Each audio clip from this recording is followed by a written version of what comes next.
नमस्कार, आप देख रहे हैं न्यूज़ फॉर नेशन और मैं हूं सांत्वना आपके साथ। मुख्यमंत्री नीतीश कुमार के साथ अपने राजनीतिक जीवन की शुरुआत करने वाले उपेंद्र कुशवाहा, जो कि अब जदयू के संसदीय बोर्ड के अध्यक्ष हैं, उनका सफर बेहद दिलचस्प रहा है।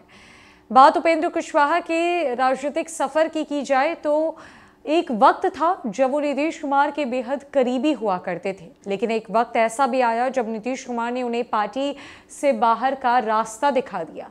तब साल 2013 में उपेंद्र कुशवाहा ने आरएलएसपी के नाम की पार्टी का गठन किया, लेकिन इस पार्टी का विलय 2021 में जदयू में हो गया, जिसके बाद पार्टी के भीतर एक नया पद उपेंद्र कुशवाहा के लिए लाया गया, जो कि संसदीय बोर्ड के अध्यक्ष का पद था। लेकिन इन दिनों उपेंद्र कुशवाहा को लेकर राजनीतिक बाजार बिहार का कुछ ज्यादा ही गर्म है। तरह तरह के कयास लगाए जा रहे हैं। उपेंद्र कुशवाहा लगातार आरजेडी पर हमलावर होते हुए भी नजर आ रहे हैं। इतना ही नहीं, जदयू के शीर्ष नेतृत्व की तरफ भी उनके तरफ से सवाल उठाए जा रहे हैं। लेकिन अब सवाल यह भी उठता है कि अगर उपेंद्र कुशवाहा ने कोई ऐसी चाल चल दी जो जदयू के अगेंस्ट हो, तो इससे मुख्यमंत्री नीतीश कुमार को भारी नुकसान झेलना पड़ सकता है और जदयू में भारी टूट हो सकती है। दरअसल 14 मार्च 2021 को उपेंद्र कुशवाहा की पार्टी राष्ट्रीय लोक समता पार्टी का जनता दल यूनाइटेड में विलय हो गया था।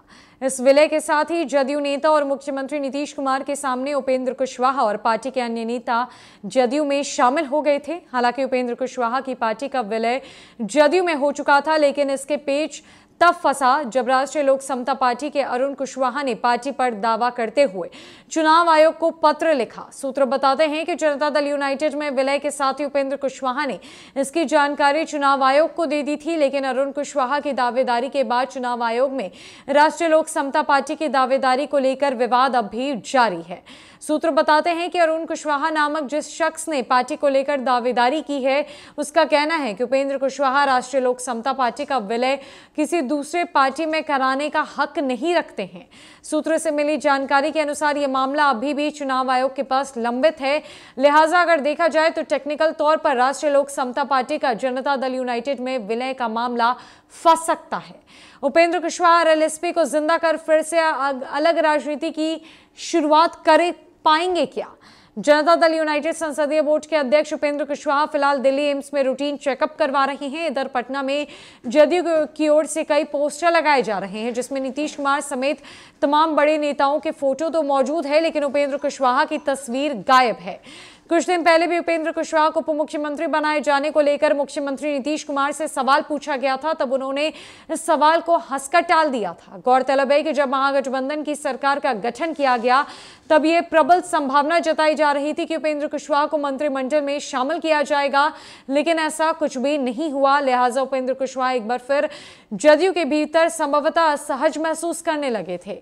हाल के दिनों में शराबबंदी कानून को फेल बताने और शरद यादव के निधन पर उपेंद्र कुशवाहा ने कहा था कि शरद यादव ने जिसे बनाया, उन लोगों ने ही अंतिम समय में मुंह मोड़ लिया। समझना मुश्किल नहीं था कि उपेंद्र कुशवाहा ने नीतीश कुमार के साथ लालू यादव पर निशाना साधते हुए ऐसा बयान दिया था। अब सवाल उठता है कि क्या तकनीकी तौर पर उपेंद्र कुशवाहा फिर से राष्ट्रीय लोक समता पार्टी पर दावा करेंगे?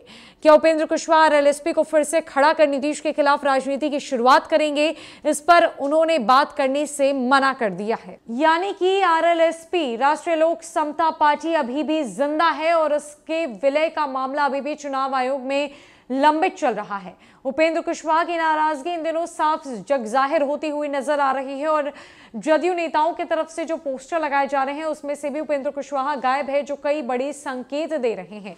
अब सवाल ये उठता है कि क्या अलग राजनीति की शुरुआत एक बार फिर से उपेंद्र कुशवाहा की तरफ से की जाएगी, और अगर ऐसा हुआ तो नीतीश कुमार को कितना नुकसान पहुंचेगा, जदयू के भीतर कितना कुछ बदल जाएगा? ये तो देखने वाली बात होगी कि आने वाले दिनों में बिहार की राजनीति एक बार और पलटी मारती है कि, और अगर पलटी मारी तो किस तरफ राजनीति का रुख होगा।